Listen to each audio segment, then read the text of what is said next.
All right, this is JPEG to Raw, show number 150, and we have our a guest that we've had on more than any other guest. One of the guests I looked forward to the most to have back on. We're always blessed to have her because she's so crazy busy. And if we thought she was, I used to call her, my nickname for her was Wonder Woman because she was so busy and she made me tired just hearing about what all she was doing. And now I think you can take that times some multiples because she's even more busy than that. But Rachel Brenke is back with us tonight. And Rachel, this is your fifth appearance. Wow. Actually, correction, sixth. There was one show we did.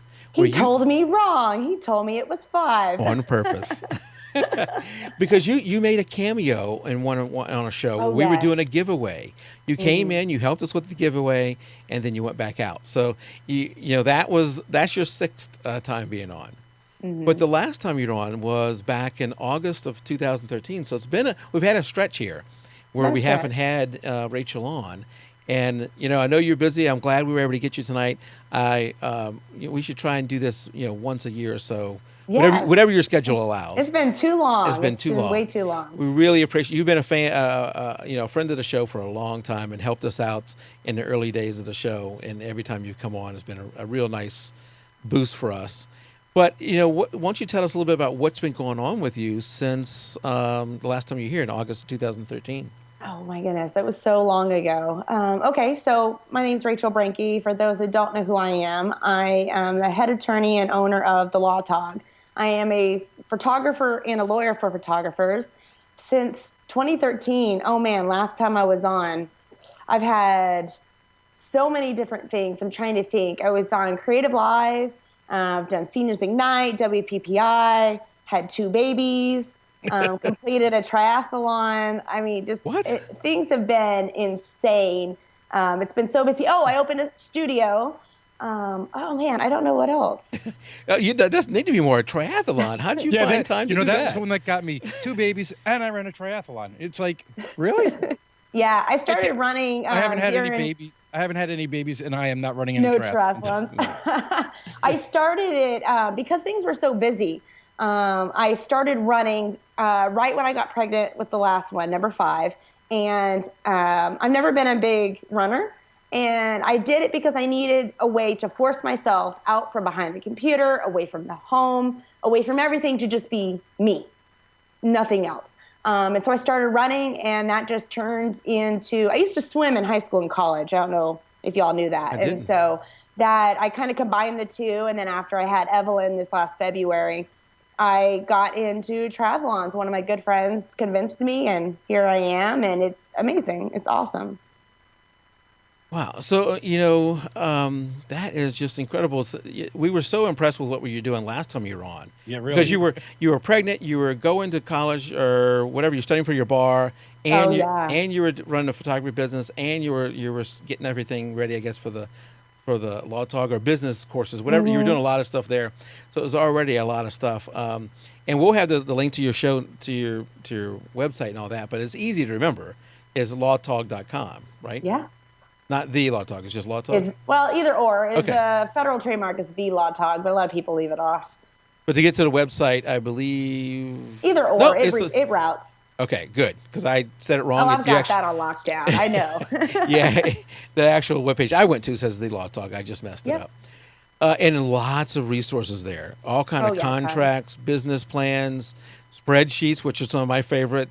I saw you had some spreadsheets there. Model releases.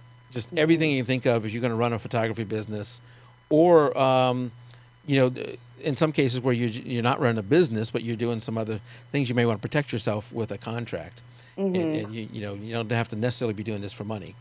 Well, we've grown the Law Talk. I mean, it's exploded. I mean, the last few years, it's become absolutely amazing. I actually have a team of people that work under me now to help me to be able to live life and do other things, and I have writers. You'll see guest writers on there. We publish all the time. Every week I have a video blog. There's tons of free, awesome resources on there. And I've got a whole bunch of things in the works for this year. And I'm really excited to share that with anyone who wants to check that out. And then, of course, I'll share that with you guys So you can have a resource to send people to as well. Yeah, anybody who's wanting to get into photography and start charging or doing anything like that, you owe yourself to go to your page.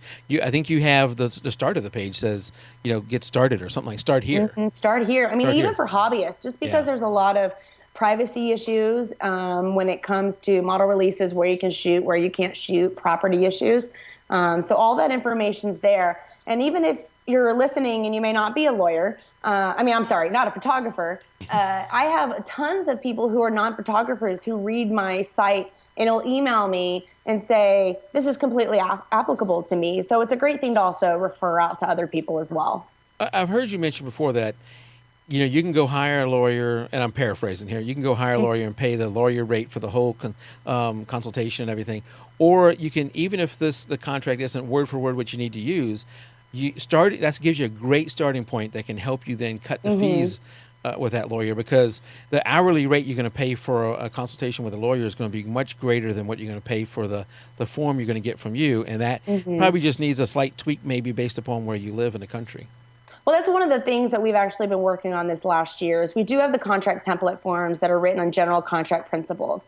So they are great to use as is, but I always recommend you take it to your local state lawyer. But any lawyer is better than no lawyer. I always try to tell people that a lawyer that knows the photography business is really the best bet. Obviously, a business lawyer is going to know the legal stuff, but they're not really going to know how to run a photography business. So one of the things that I've been doing at the Law Talk is become more of a team-based model. It's not just me, because I'm not going to sit for a bar in all 50 states. As much as I love you guys, that's not going to happen.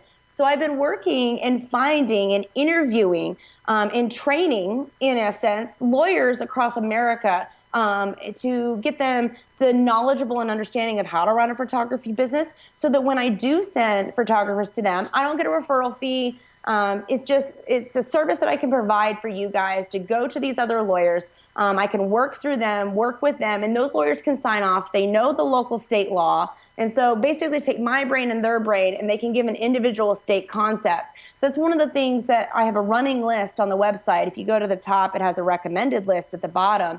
There's only a few. It's a slow process because I interview each of them. I don't just want to slap a lawyer's name up there. I want to be able to talk to them, make sure that they're knowledgeable, they're credible, that they understand, and we go through the workings of photography business so that they can get the best output possible. Also, the benefit with that is that those lawyers, majority of them, have seen my contract template. So they already know coming in the gate what they need to add on to it, which is going to reduce the amount of time that they have to spend with whoever comes through me to them. We also did a case study this last year. I looked at different invoices of hiring of different attorneys across America. And you are correct, like you said. If you go to a lawyer from scratch, your rate's going to be much higher. And we found the savings amount. I'll have to get the link for you guys. We found the savings, and it varies by state and locale, but it is hundreds of dollars because it's more efficient to take this contract template and be able to provide it to a lawyer, to be able to just do the tweaks for your state, and all is done. So even if you don't go to somebody I recommend that I've consulted and trained, you can still take this to someone else, and it's going to save you time and money in the end. Very good. And where is this on the site? It's on the top, under recommended. On the recommended? And it's scroll all the way to the bottom. All the way at the bottom. Yeah, I'm working on making it more user-friendly. That's one of the things that we've been trying to overhaul, because there's so much resources on the site trying to find. And so you'll see things changing, but for now, that's where it is. Yeah, there's so much resources on this one page. Yes. It takes me a while to get to the bottom. I see it now. So you've got California, Colorado, Florida, Georgia, Missouri, Montana, New Mexico. Can I chime in here real quick? Someone did just say in the chat room, it'd be great if you could train someone in Toronto. That's one of the big picture goals that I have for the Law Talk, is to find attorneys or barristers, whatever they may be in foreign countries, to be able to work with them to help service photographers in other countries. That's one of my big picture goals, and I'm working hard at it. It's slow going. I'm trying to get locked down on America and all 50 states, and then I'll move that direction. Smart. And after you get locked down in America and a few foreign countries, the world, you can come back and maybe do Louisiana. Oh, oh, Louisiana law, I've heard. Yeah, I'm gonna have to find a special someone down there to help out with that. Special someone. And I can be critical of Louisiana because that's where I was born and raised. Oh, I love Louisiana. I miss it. And the beignets, the Cafe Du Monde, all Very that. good. Yes. I took one business law class in college, and I'm sure what they do for us business majors, accounting major in my case, is it's a just get you guys through this so you have a little taste of it. But the one thing I remember is something called the Universal Commercial Code, and that Louisiana was not part of that, and that's really the only thing that kind of stuck up in my mind was Universal Commercial Code. I don't know what that really means, and then Louisiana's not part of that. Is that still true? I'm assuming, I don't know much about Louisiana Okay. law. I'm Texas, soon to be Virginia and DC. But UCC is very big in the majority of states. So if I would imagine, because I've heard Louisiana is kind of backwards, and there's some other states that are very particular. But for the most part, everyone really operates on the same principles. There just be maybe tiny, tiny, tiny nuances. That's why a majority of the resources that I put out, I can't write for everyone. I try as much as I might. I may do examples in different states, especially as I have legal writers, other attorneys from other states who may help supplement information. We did just do a huge article on the recent Supreme Court ruling that did link a variety of states as well. So we're trying to go to a bigger, more comprehensive, but then it becomes the information is slower because there's so many states to put out too. But I'm trying. I'm getting there. I'm trying for everybody to get a little bit more specific on each state. Very good. And my point there was Oh, sorry. no. Your information was great. My point was to say to say it again that your forums and everything are a great starting point. They may be perfect, but you may want to also talk to a local attorney Always, in your state. Yeah, and nothing I say tonight is legal advice.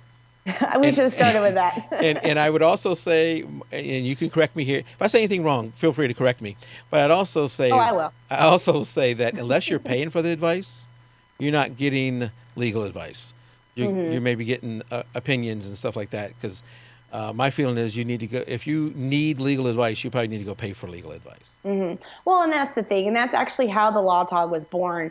Because I was in law school at the time and I was running photography business and I saw a lot of misinformation put out there. And I still see it all the time. And it kills me because I can't save everybody. So I try with this site. That's really my goal, is to get that information out there. But it is, yeah, you kind of have to look at it and do further research. If we don't have the resources, you can email the team. We can try to get you further resources. Like, we won't just drop you off because we don't have an article about it. Because we want to stop that misinformation that's put out. Well, later in the show, when I go over my copyright issue, I'll play a lawyer on TV, and you can Perfect. correct me. So, with all this going on, do you have time to shoot? Are you still shooting? And I am. Yeah. Everything kind of ebbs and flows. Our seasons as photographers, portrait photographers, kind of changes. And so my winter time, I've been gravitating a lot more towards commercial work. I think I just kind of fall in line because I'm a lawyer. I get to know other lawyers and CPAs who then want headshots and marketing materials. So I've been very heavy in that and studio work for the last year. I love it. I'm very comfortable with it now, but it depends on the time. Winter is typically when I do photographers, especially January, February, they're trying to ramp up their business for the new year. And it kind of just, goes up and down, kind of the balance. Okay. The forms that people buy from your site, is it, paper forms like a PDF, or is it electronic? It comes as a Word document so that they can put it into an app. They can print it. They can put it into Photoshop on a pretty graphic if they wanted. They're free to copy and paste it as they see fit. I'm trying to make it as flexible as possible. That's for the actual forms. We're coming out with a variety of guides and stuff that need to answer very specific questions and provide guidance. And those are going to be ebook format. You don't really need to copy and paste out of them, not like you would need for a contract. Because the contract forms also, when you walk through, and lawyers will talk to you when you guys go into consultation. This is what I should say. If a lawyer doesn't ask you about your policies and say, would you prefer this or that, you need to ask or find another lawyer because they may not have an understanding. And what I'm saying by that is, when in the forms, I will go through and it will say, there will be a section maybe to delete out if you don't do in-person sales, or a section to keep for in-person sales and delete out for gallery sales, And you don't need both if you're not offering both. You don't need irrelevant provisions in the contract. All right, what about digital signatures? You ever thought about doing any of these with an app and then somehow having a digital signature? I know that's in my corporate world. Our chief counsel is somewhat reluctant. It's a changing world, and I don't know if we're ready quite yet to go fully digital signatures. Well, What's your thought there? it's legal. We have the e-sign act and other acts, laws that are in place that allow for electronic signature. We see it all the time. Yeah. But there are still some industries and such that are behind. For photography, I think we're good to go on it. I think as long as you have all the requirements of a valid contract, and it's a approved and secure signing system, because there's a variety that are out there and they will tell you. And the reason I say secure is that a lot of times these free services out there that are available are not secure. And what I mean by that is they're sharing your client's personal information and it's searchable. And you don't want it to be that way. We have a duty to protect our client's private information as much as possible. And but then like we just recently moved and purchased a new home, and they wanted us to print the paper, sign it with ink because it had to be wet ink, but then they wanted us to scan it and send us back. And I was like, how is that any different than signing it as a digital? But I wasn't going to argue with them. It was the mortgage company. But, it's those types of things. So you may run into it in some industries, but don't think that because one industry doesn't allow it, another one can't. Photographers, I strongly recommend doing digital. It's easier on the clients by far. You'll get bookings because you want to lower the barrier to them booking you. I mean, you don't want to put up these hurdles for them to give you their cash. Right. And I think digital contracts, since they are legal, they are very relatively low cost now with our technology. They're very user friendly. I have yet to find someone who could really give me a good argument as to why a PDF or a printed mailed contract is better. Well, I like it because I work for UPS, and I think everything should be sent next to the air. Agreed. That's true. You like the hard signature. So there's a reason. That's a good argument. No, that's not good enough for me though, because with a contract, I can have it instantaneous. Oh, I know. That's true.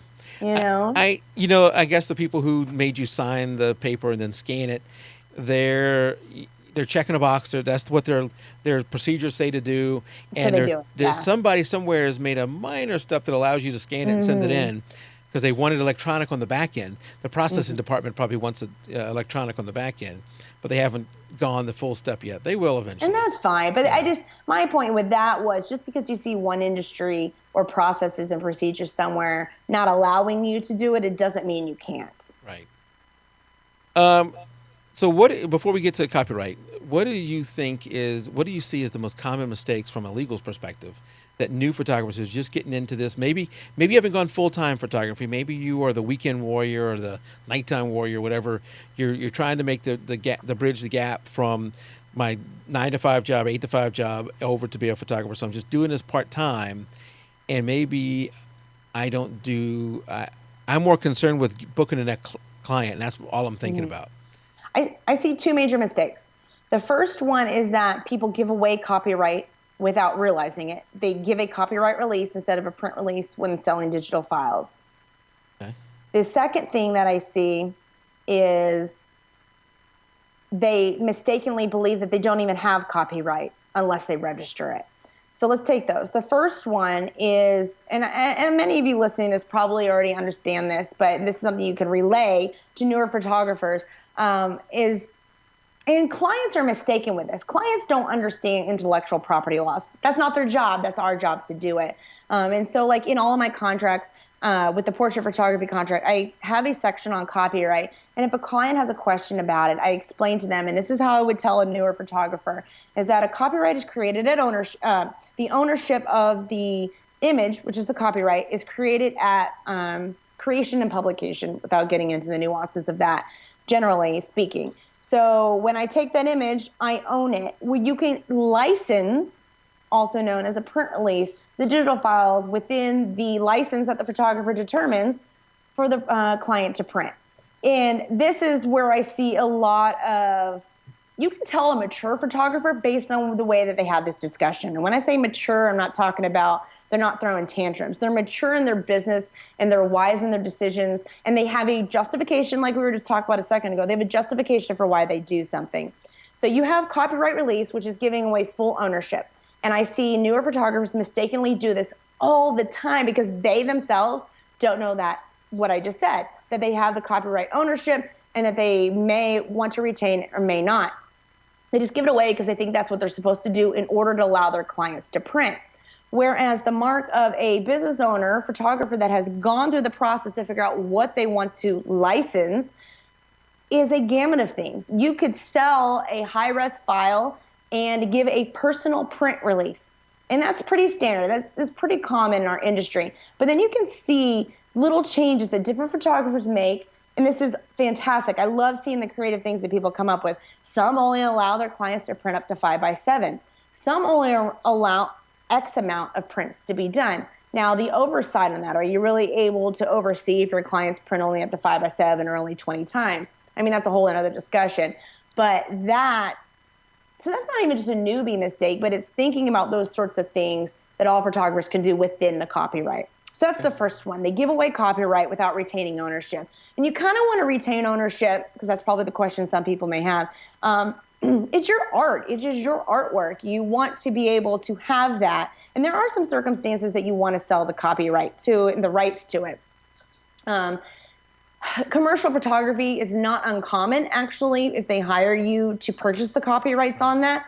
I just think that if you're going to sell it, because you're relinquishing all rights at that point, unless you have them licensed back to you a right for use, which you could do. So say I have a commercial client, I sell the image to them, I sell the copyright, they pay me very well for it, and sometimes this happens, they can license back to me the right to use it in my portfolio. But if I just give that copyright release, which is the mistake that these newer photographers make, they don't have anything licensed back, they don't have anything, they have no control over their art, their photographs at that point. And then they can't even use it themselves, right?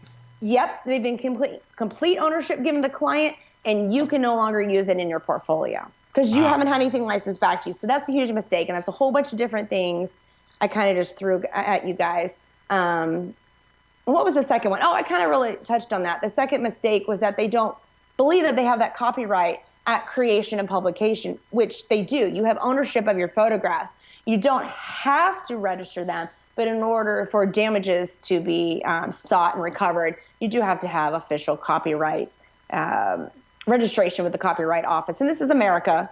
By the way, we should have prefaced, I guess, that for everybody. Yeah, that's all I know is America stuff. Yeah. So, so that's, you can just assume that we're talking about America unless something specific said.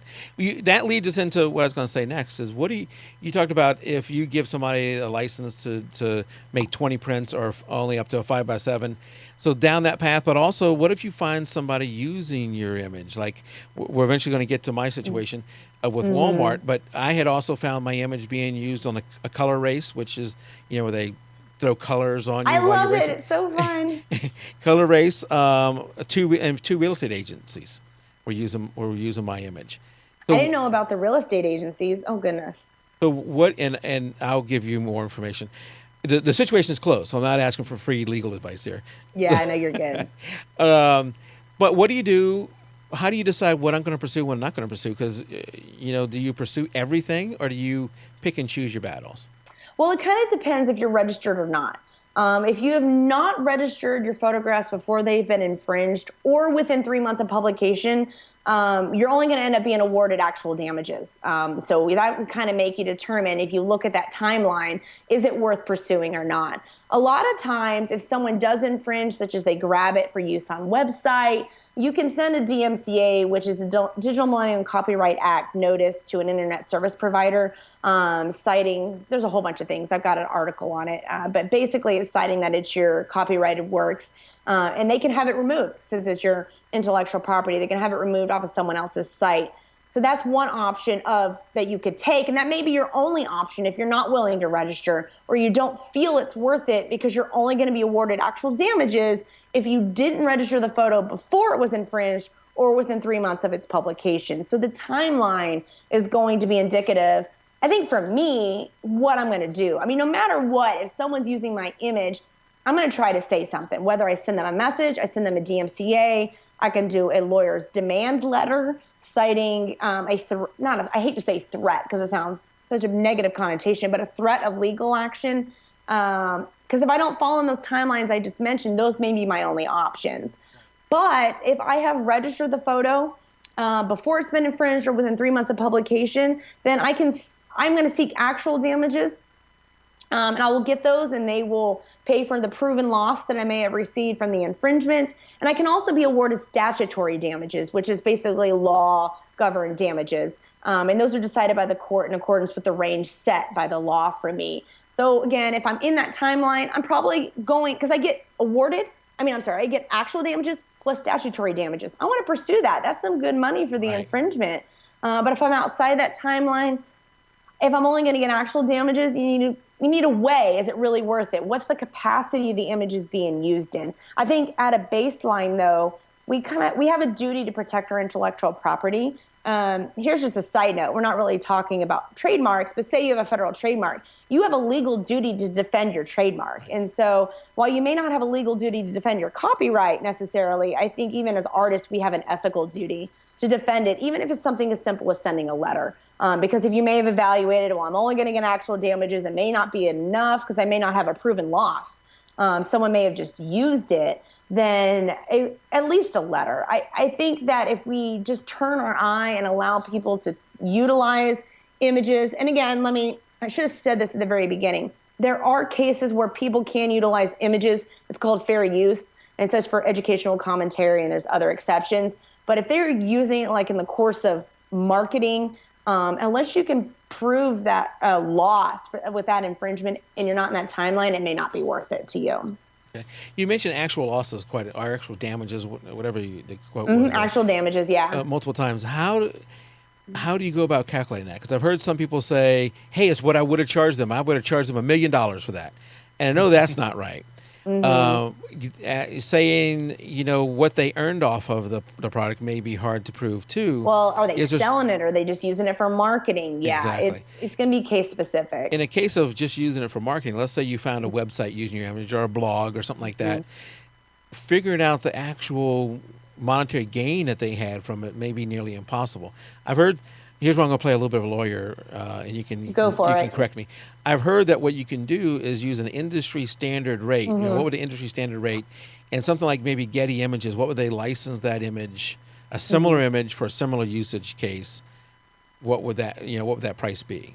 Is that real? You can do that, or because I've started doing a lot more commercial work, so I have an established record of what I charge per use of marketing use of commercial images. And so I'd be able to prove my loss if they took an image and lifted and utilized it, because I could show what other people have paid in the past. Right, that's really good, because then you've established your own worth, where my method is just using a generic worth.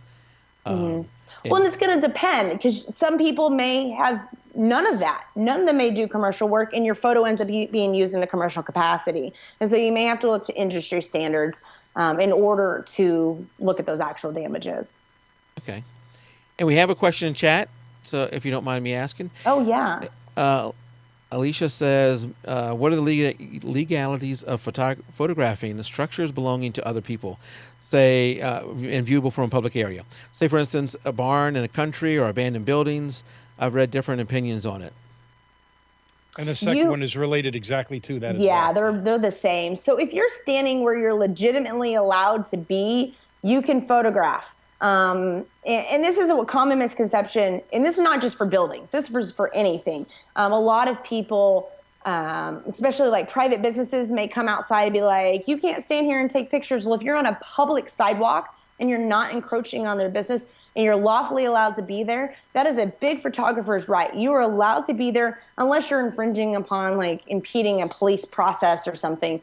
You're allowed to be there. It's actually funny. When I was in law school, we learned this.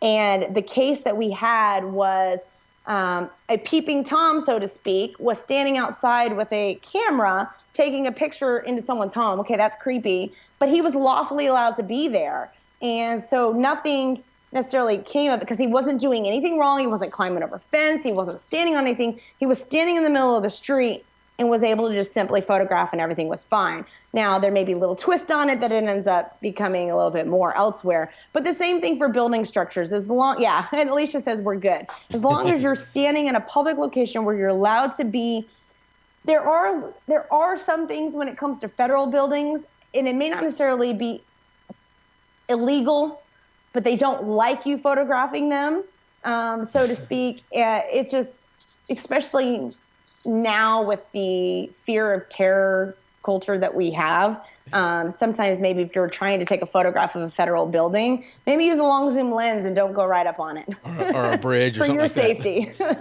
Well, it's like you see in areas signs saying you're not allowed to take pictures of a bridge. Right. Mm-hmm. And I'm like, that's stopping the person that just wants to get a nice picture of a bridge, but the person that wants to do the criminal act, they're going to get the pictures if they want them. Yeah. Mm-hmm. Yeah. And it's funny, I actually did a surprise engagement a couple Thanksgivings ago, and it was in Washington, D.C., right near Washington Reagan Airport. And it was beautiful along the water, but I'm sitting by myself on this park bench waiting for the couple to show up. And I have my big 72 millimeter, I got my Haas D800, and it's got it looks huge. And I'm having to pretend so that the lady did not know that he was going to propose. So I'm taking pictures of birds, and then I started taking pictures of planes, and I was like, any second, like the Secret Service and FBI and everyone's going to come rushing out of the bushes at me. It just felt weird, and I'm cognizant of it living in DC, but I was legally could be there. I was allowed to do it. All right, so you can legally take the photo, but what about usage of that photo? So let's say I take a picture of somebody's house, or I take a picture of somebody. Mm-hmm. I'm taking it from a legal position, and they're in a public area, or the building's in a public area. Do I now have unlimited usage rights? Can I sell those photos and do that kind of stuff? Well, I look at it like Google Photos. I mean, you do Street Map, there's pictures of my house right there. Mm-hmm. And what is the difference of that in my mind? I mean, they may not be selling it, but they're sure as heck using my house and everybody else's house in regards to that.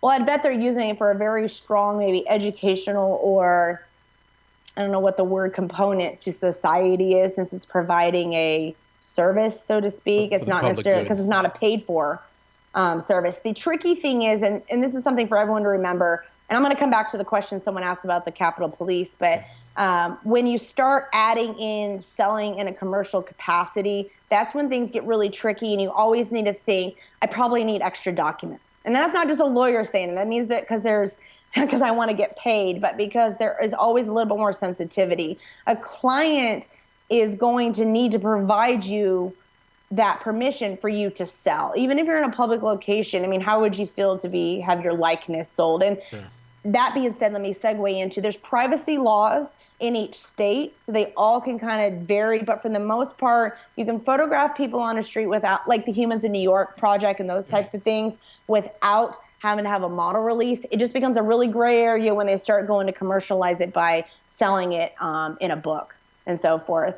And then, can I touch on Bob's question real quick about the Capitol Police? That is one of the, I think, living in the D.C. area, that is a little different. And it's been like this since before 9/11, like he said. Excuse me. If you have a tripod, they used to require, actually, they still do kind of require a permit. I know that a couple of years ago, even if I wasn't using a tripod, they wanted me to get a permit in order just to do commercial activity, which would be photographing a couple on the steps of the Capitol building. They have now since removed that. The whole reason that it really is in place and why they add the tripod, which I really think is dumb. Don't tell them I said that now that it's public and I've already said it. But we're recording this. I know, right? It's recorded. They're trying to keep from large-scale studio companies coming in and filming movies and infringing upon tourism and business that are there. And so their identifier is the tripod, which is stupid, really, because a landscape photographer that may be trying to get a sunrise or a night photo needs a tripod. Mm-hmm. And they just may be a hobbyist, but that's the identifier that they've come up with. That's the level, and they require a permit for it. So, because I had asked them, I was going to take strobes up there, and they said, as long as I'm not using a tripod, I'm okay. And I'm thinking, but I'm carrying these huge strobes with the Vagabond batteries. That's okay, but a simple tripod's not. And you were going to be taking photos of the Capitol building? I was going to do a couple up there in the evening, at one of the memorials. Okay. And going back to the question about the people and the buildings and that structure, I think of it like a stock. If you get into stock photography, any person, you're going to need a model release. Any product that's distinguishable with a trademark or anything like that on it, or some kind of a building that in some cases, you're going to need a product release or property release. So I kind of think of it like that. If the stock agencies are requiring you some of those things, you're probably better off getting those things, or at least looking more into it before you start trying to sell it. Well, and that's something to keep in mind while you're trying to while you're out photographing, and you can't chase down every single person in order to be able to get their release. But I always think of, remember reality TV, the MTV shows that they had where they'd follow them around to bars and such, and they'd blur out some people's faces. Yep. Probably because they didn't sign the release. They didn't, because that was being used in a commercial capacity. They were making money off that show. I don't even remember what shows they were at this point. It's like when they had like 10 people that lived in a house together or something. But it was probably because they didn't sign a release. And it probably wasn't because of privacy laws. It simply was because they didn't sign a release. Yeah. It just still shows like that now. I watched one with these 4 guys in New York who embarrass each other, different skits. I can't remember the name of the show now all of a sudden, dadgummit. But you can tell who didn't sign a model release. It's a game we play. Oh, look, that didn't sign a model release, because they're always blurred out, and you wonder why. Okay, so you had mentioned earlier about registering your images. So you get a different, the level of damages or the level of money you can get changes if you've registered your image. So tell us a little bit about that. So if you've not registered before it's been infringed or within 3 months of publication, you can only get the actual, which is what we talked about, the proven loss from the infringement. If you have registered the photograph, then you can be awarded the statutory damages, which are set. It's a range amount that's set by law. And so I don't have those numbers in front of me, but that is going to be able to be set within that. So not just how much you have from the proven loss, but also what the law affords you. And so that's incentive for people to protect their images by doing the copyright process. And honestly, it's I would say it's very easy. It's also very easy not to do because it can be kind of cumbersome. It really depends on, everyone always asks me whether or not they should do it. Well, I just showed you the reasons why you want to. You get actual plus statutory if you register before any infringement occurs. So they asked me, how often should I do it? It's kind of like gambling. It's like, is it a risk you're willing to take to not register it? Because remember, you still have protection, right? Because you still own it at publication. But when should you do it? So a lot of times, people that are really gung-ho about protecting their copyright, and it's super awesome, they should put it into your workflow. The system is actually relatively easy because it is a government agency that you're utilizing, but their system really is easy. It's like a 4 or 5 step process. You go in, you upload it, boom, you're done. I mean, you fill out the stuff, and it's really simple and quick to do. It just is monetary. You have to pay for the fee every time that you do it. And now, can I register more than one image at a time? You can batch do it. And so sometimes people are like, well, can I just do it once a year? Yeah, but then your timeline might slip and you'd be out of damages like we just talked about. So there's no limit on how many I can batch at one time? I'm not sure about that. Well, is there different fees for registering one image versus 100 images at a time? I don't think so. Yeah, I didn't think so either. I thought it was per batch. Well, let me ask you this question, though. Should I register everything I shoot, and is there disadvantages to registering as a batch? Assuming these are all published works, right? Because you can also copyright unpublished works. Right. So would you say published that I've put it somewhere, it's not just sitting on my hard drive? The publication is when you've actually distributed a copy of that. Oh, to someone other than my own website. A public display of a photograph does not in itself constitute publication for copyright purposes. Okay. Okay. So that means publication would have occurred when you provided like the photo to a client. Okay. Yeah, that's good to know. But is there any disadvantage to doing this in a batch? Like, let's say I think the big timeline thing. Okay. Because if you wait, you're going to be someone infringes, you're out. Okay. So the infringement, the Copyright Office would look at it the same as if somebody infringed one image in the batch versus if they infringed one image all by itself. There's no difference between that. Okay. All right. So should I register everything I shoot, even if I don't plan to to ever publish it or even use it. I mean, I say that, but you never know what later down the road you may end up using. Do you think that's what people should do? Just get into the process of always registering everything they shoot? The lawyer in me says yes, but from a photographer standpoint, I think if I'm photographing big names, yes. If you know that that image is probably going to become like the Obama iconic image, yes, those types of things. I hate to say no. Like everything inside me as a lawyer says not, they should copyright it because so you can get as much money. You have more law behind you at that point. But I also know that the reason I'm struggling internally is that the majority of photographers that I work with, they may not have the funds to do it. They may not have the know-how to do it. And what is the probability of your work being infringed upon in a capacity that would make it worthwhile financially and your time? Yeah. I hate that answer because everything inside me says you should do it. Okay. Well, how about taking it this way? I take a lot of pictures, family pictures. I probably don't put many pictures up online, but if I plan to put a picture, whether it be Flickr, Facebook, Google Plus, whatever, would I be better off registering just those photos that I'm putting online versus the ones that I know are never coming off my computer? Well, are they never coming off your computer, but you're still giving them to a client, or are you sure they're never coming off your computer? I'm not giving my pictures generally. I mean, I give pictures to friends and stuff. I mean, I'm an amateur photographer at best. So I mean, you can limit it to the ones that you're going to publicly display because that's typically where things are snatched from. Right. I mean, sometimes you're going to have the client. I see this in our Facebook group a lot.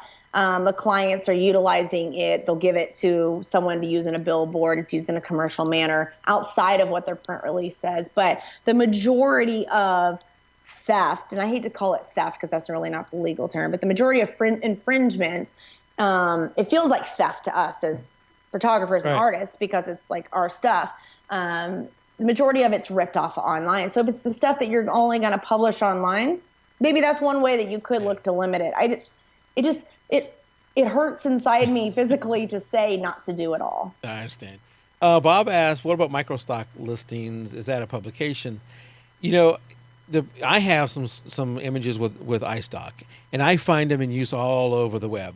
Yeah, and I've sold quite a few of them through there. So generally, I have just said, I have no idea who's bought those. The stock agent doesn't tell you who bought them and how they're being used. So if I've got it on the stock agency's site that I'm selling, I'm just going to write off anywhere it's used because there's no way I know any difference. And if it's being used by illegally, that's for them to worry about because there's nothing I can do there. And in my case, I have an exclusive with that stock agency, so I couldn't use those images myself anywhere anyway. I couldn't resell them. I think I could use them for my own marketing purposes. Can I chime in? Because I looked it up because I wasn't sure, and then someone also asked the question about copyright. You said how many, you asked me earlier, Mike, how many can you batch? It's up to 750 published photographs, and that's for $65. Okay. And then a group automated database update would be paper application is $85. Obviously, it's going to cost more if you do it by paper application. One thing I will warn you guys, if you're doing batch or doing, any size images, their website, it is a government website, does top out. So zip them file as small as you can because it will just sit and spin and spin and spin. And I don't remember what the limit was. I have it written down somewhere to remind myself every single time not to go over that size. But yeah, so that's the group registration rates. On the website, do they have like what a recommended size of the image? I mean, I had to do it by trial and error. Because you're not uploading raw files, right? No, these all of mine are edited. Let me see if I can pull up, see I mean, it's so inconsequential, but it's one of those things that you'll be frustrated, try to get someone to answer, and let me see if I can find it for you. But yeah, but you can only go up to 750 published works in a batch. Okay. And it's recommended if you have unpublished and published, you need to separate them out. Good. Okay. Well, I want to get to my situation. Yeah. And Oh, here's the size. Okay. It said, I wrote down, the copyright site states files are limited to 500 megabytes in size, but my recommendation is to zip them and limit to 125 megabytes each, or else the system times out. Each zip file. Mm-hmm. Okay. Yeah. All right. And they take a variety of file extensions as well. I mean, they do PDF, JPEGs, GIFs, PNGs, Photoshop documents even. Good.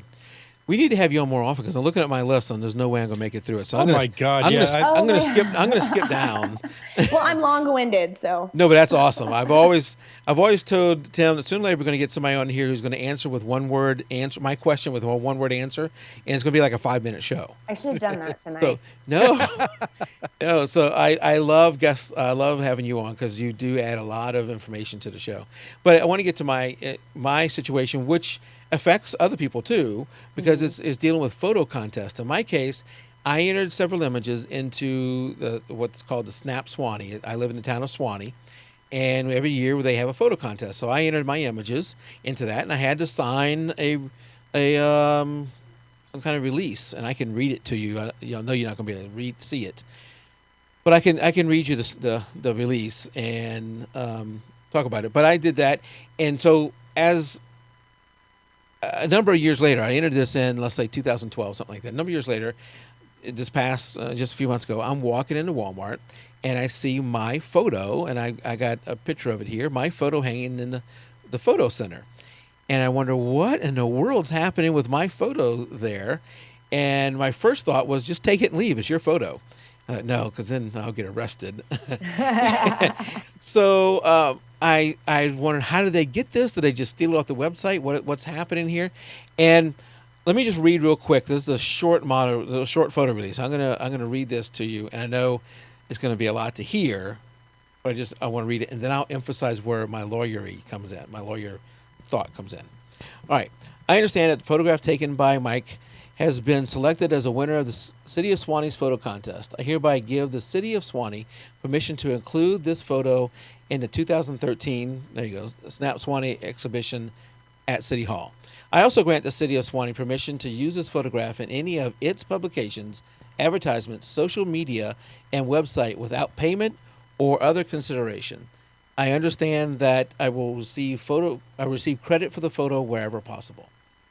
I hereby authorize, and this may be the trouble part, I hereby authorize the City of Swanee to edit, alter, copy, exhibit, publish, or distribute this photo for purposes of publicizing the City of Swanee programs in the City of Swanee community.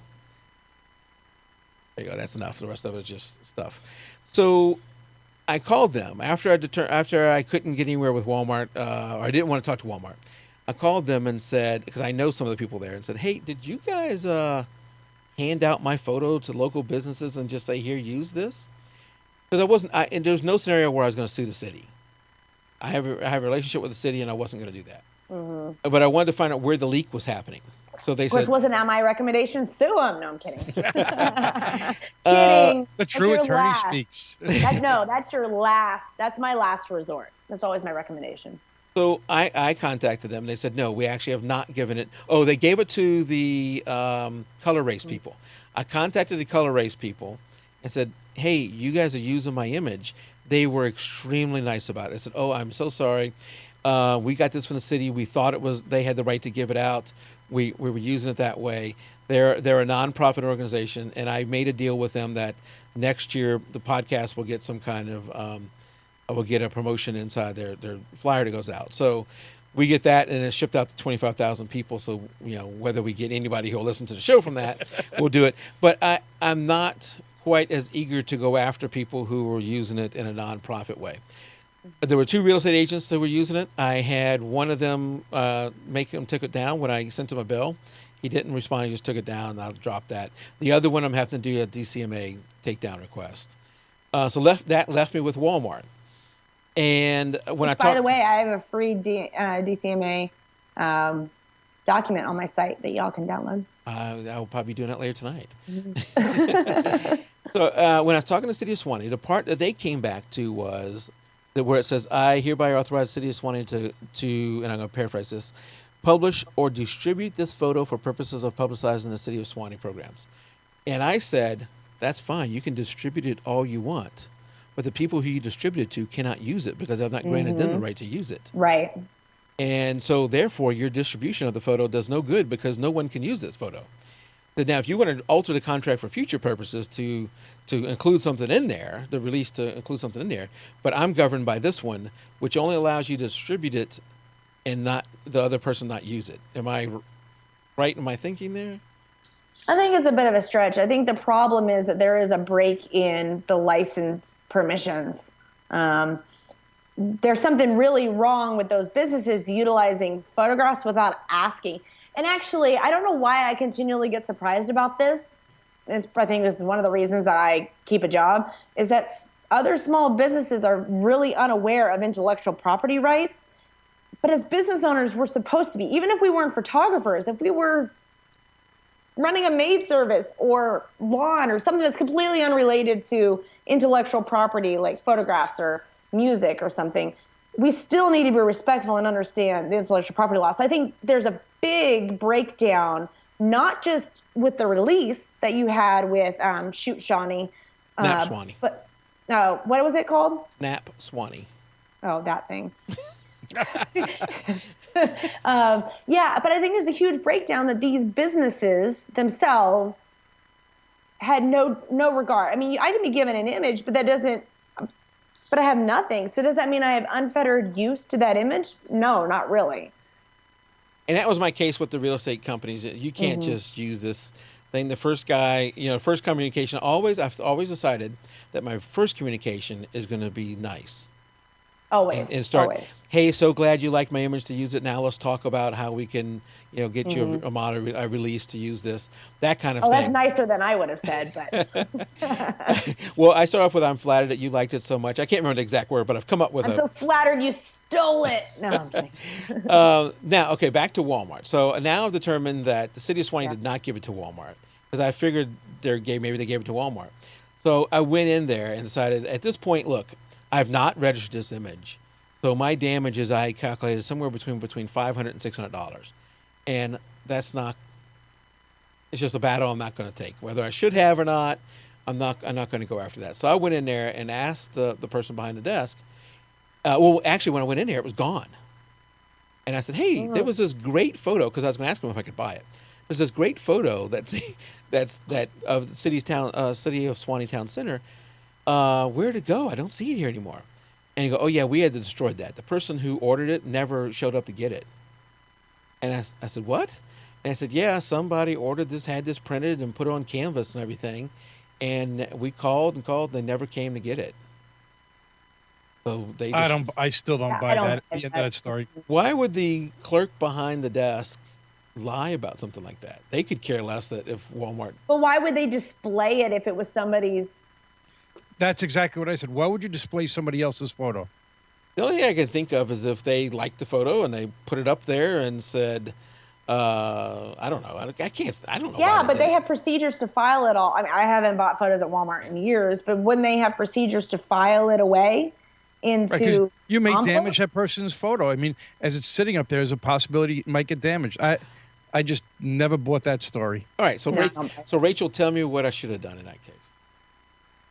Sue him. Sue him. No, and actually, I'm glad you brought that up because I'm actually more of a preventive lawyer than a litigious lawyer. I really think that I always say it's better for me to help you prevent than for you to call me for cleanup on aisle 4. I don't like the cleanup. I like the prevention. And so I'm not quick to sue somebody. I may threaten it, but I'm not quick to do it. So in this case, you even said yourself, you may not move forward because it was only $500 or $600. I'd have written a letter to Walmart and said, and had a lawyer do it. If only you knew one, Mike. Come on now. I'd have had a lawyer write a letter and say, we've calculated that the damages have been $500 to $600 for this copyright infringement, yada, yada, yada. And see if they had paid it. I'd have sent them an invoice. I have had that happen before. Someone utilized an image.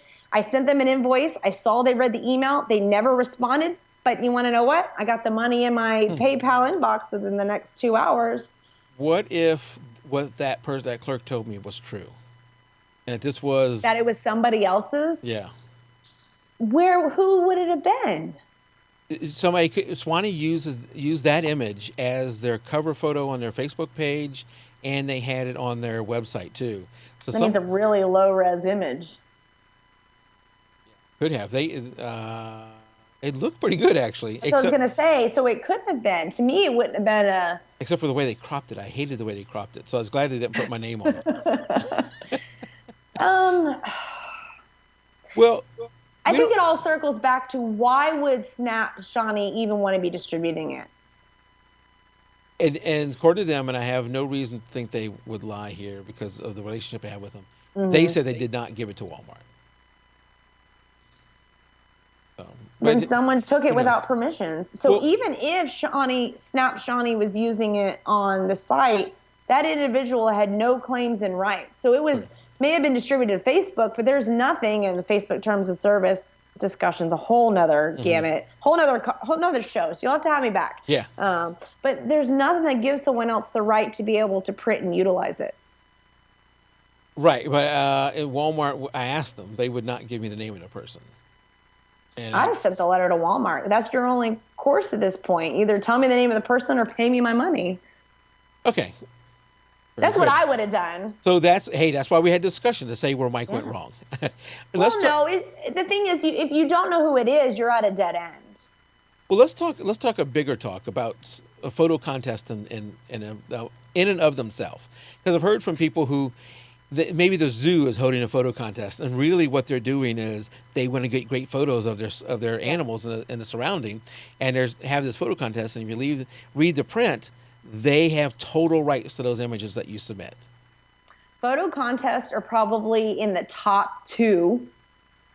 Number one being clients who give the image for use in commercial. The second one is probably photo contests where photographers always find their images being used in a manner they didn't think it was going to be. I'm not going to say illegally because they may have signed the rights when they entered the contest without realizing it. So always read the contract, obviously, the agreement that you have for submitting it. I don't think it's necessarily a bad thing for the zoo or whoever. I mean, come on, that's crowdsourcing your marketing material. That's freaking genius instead of hiring somebody. But hopefully they have the right legal team that's giving them the right documents, language in the document. It's on the photographer. We're all adults. We need to make sure that we're reading and agreeing and understanding what's in it. I think the thing that you signed was a bit open-ended. I think it could have been tweaked because distribute for what? I mean, in what rights? Like it's like a story that has no ending. Sure. And anything that's just like unfettered that you can use very broad language. And this is what a lot of people criticize like PayPal and Facebook and recent events for vague language. Lawyers draft cunningly to be able to move things for their client. It's an art. And so when it's vague, it may benefit, but there's a threshold when things are too vague that a judge is going to go, whoa, whoa. Or if it's way too much unfettered discretion. The example I can think of like a non-compete. If you have a non-compete with an employee,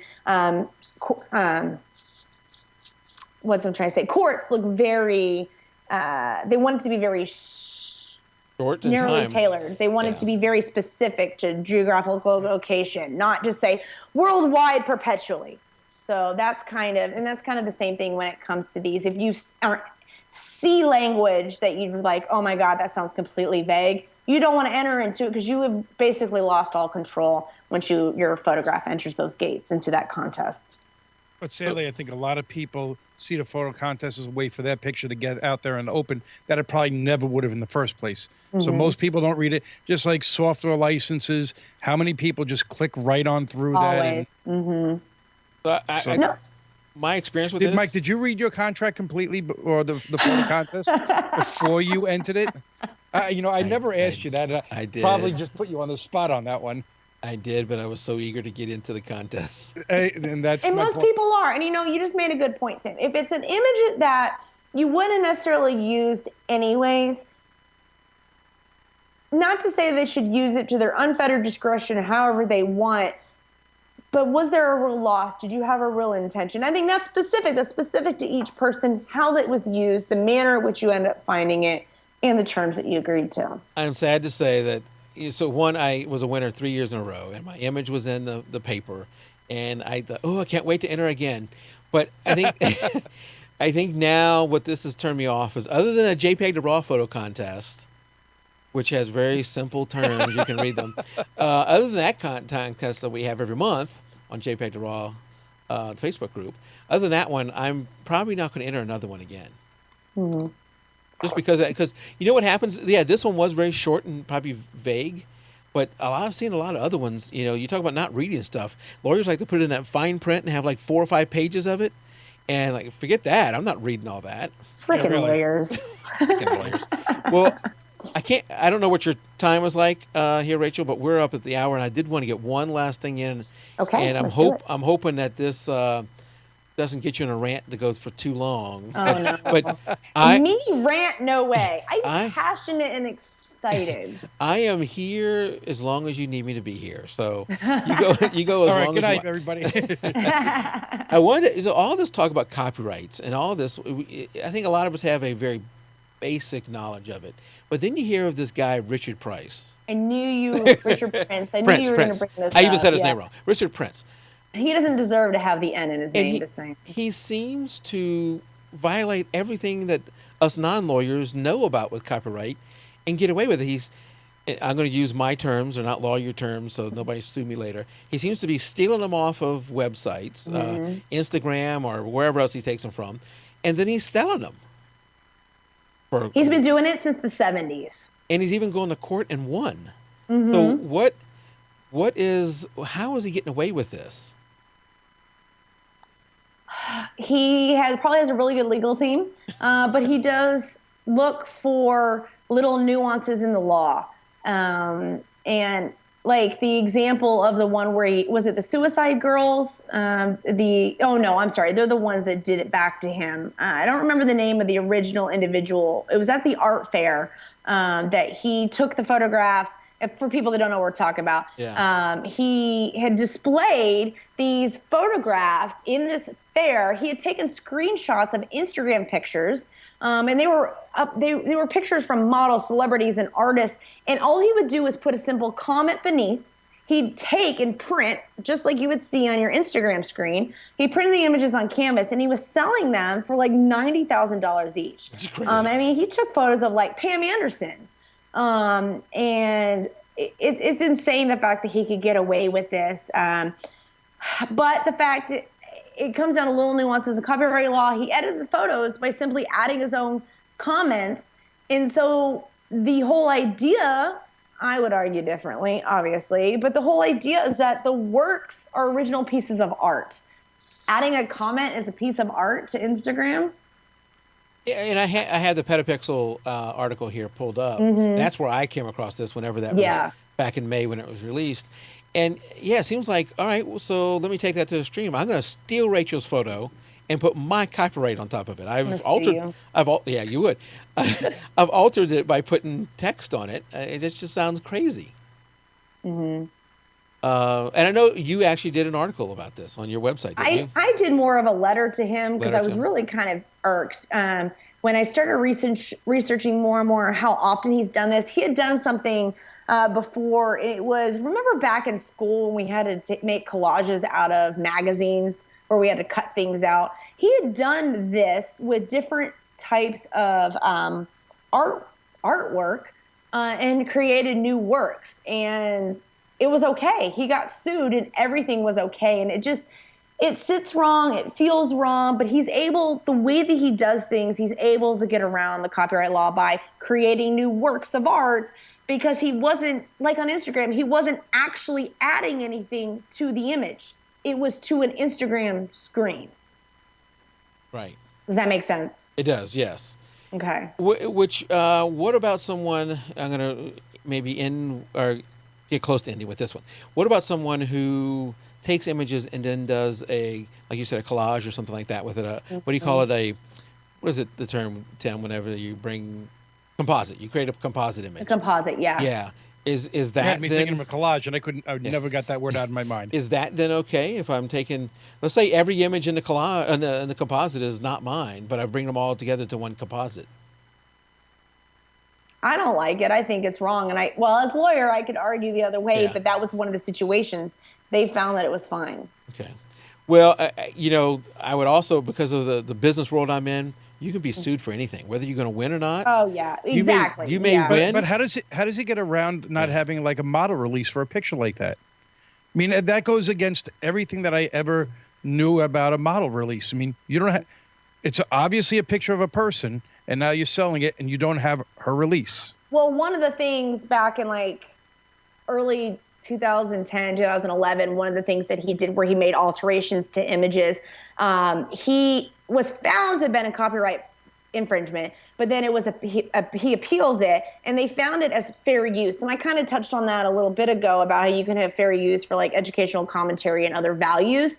And the court found in his favor under fair use. I mean, I have to go back and find the exact reasons. I didn't look too much into the 2011 case. I was following the most recent one this year. But they found that the artwork, and it's so minor changes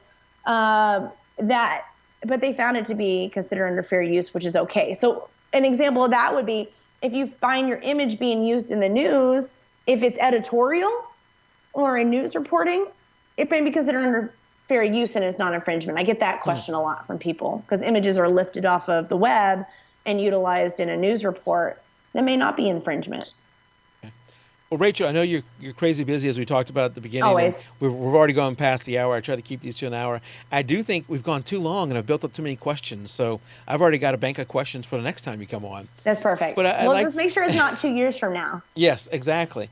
I want to end with what is up next for Rachel, and where can people find you? You can find me at thelawtalk.com. And like I mentioned at the beginning of the talk tonight, we have a couple of guides coming out. We do have multiple articles that come out a week. We do a weekly email blast of what's the current. We try to stay on the current articles of the copyright issues, such as the Richard Prince, Taylor Swift, and the one out of Flower Mound, Texas recently with the yearbook students. So we try to stay on top of those to report. But we also just take common questions and publish as much as we can to get you guys these answers that you need. My Facebook group is open and it's thriving. There's tons of people in there with questions. And I hop in from time to time to be able to answer questions. But we're just going to stay the course with that, keep growing the team, trying to find more of the recommended lawyers to put on that list for you guys that I can work hands-on so they understand photography business. And then I think later on this year, I'm just traveling to speak a couple places. My Biz Revamp course will probably open again in about August, and that helps everyone get set up with business and legal stuff that they need to and be on the straight and narrow. And that's pretty much it. I have another triathlon coming up on the personal side, and that's it. So is the best place to keep track of Rachel, like when you're going to be on Creative Live or talking at WPPI, doing something like that, is the best place to do it through your Facebook page or Twitter, or what would you say is the... We have an events page on the Law Talk. Thanks for looking at my to-do list and seeing something I need to update. We'll get that updated, and that way we can have a general a list for you guys to be able to find. Okay, good. Because I like to keep track of what you're doing. It's you're always so busy. I watched your Creative Live, at least one of them. I think I've watched one of them. I've had two, and I might go back. And then I see you winking. And then last time you were on, I know you had wrote a book. And I think we even gave away the book, the laundry list. But Tim, do you know she wrote another one since then? No, I did not know that. I think you wrote this after that. Babies, triathlons. Isn't this yours book, Sugar Snaps? Sugar Snaps. Yep, that was a children's book, and I actually have two in the works. I have another children's book that'll be out before Christmas this year, and then another business book. It's more of a business marketing. And I'm super thrilled. I can't believe I forgot about those two. Yeah, all that stuff we talked about at the beginning that you do in triathlon, legal, business, photography, all that stuff, we didn't even mention the books out there. So, crazy. If you're going to buy one of her books off of Amazon, make sure you use our link, jpegtheraw.com/Amazon. Support the show, guys. We'll get a small credit. Yep. Go out there and do that. We'd love to have you come over and join us in the Facebook groups, facebook.com groups/JPEG2RAW. The group is still growing out there, and we got a lot of activity, including the monthly photo contest, where we publish our rules and everything. You can read them, and you can comment back to the guy who wrote them if you want to. I need to look those over. Look them over and tell me where you disagree there. We also have a link with Topaz Labs. So if you want to go out and buy something from Topaz Labs, I have the full collection. I use it on a semi-regular basis. I love Topaz stuff. Yeah, I do too. So just jpeg2raw.com/Topaz Labs. If you're watching this recorded and you want to make it live so you could have asked questions like tonight with Rachel, it's most Tuesday nights at jpeg2raw.com/live. It's always there. And I usually publish one in the forums, but also on our calendar in the forums, but also if you just go to the top of the page, right above the video, it'll say when the next show is and who's going to be on it. So you can always see that right there. If you come out there and want to know who's going to be next week, you have to wait a couple of days for I have it up, but it'll be out there. So Rachel, thank you for coming again. Thanks for having 2 me. years later. My fault because I hadn't reached out to you. Hey, we'd all gotten busy. Yeah. I just can't believe that time flew that fast. I know it has flown by fast. We'll have this recorded and out in by probably this weekend. So if you came in late or had to leave early, you're not hearing me now. But you'll be able to get it then. It's on iTunes, Stitcher Radio, Spreaker, iHeart, iTunes. I said that, I think. YouTube, and it's both in video and audio format. You can get it from all those places. Awesome. All right, good night, everybody. And until next week, keep it raw. Good night. And everybody. Bye.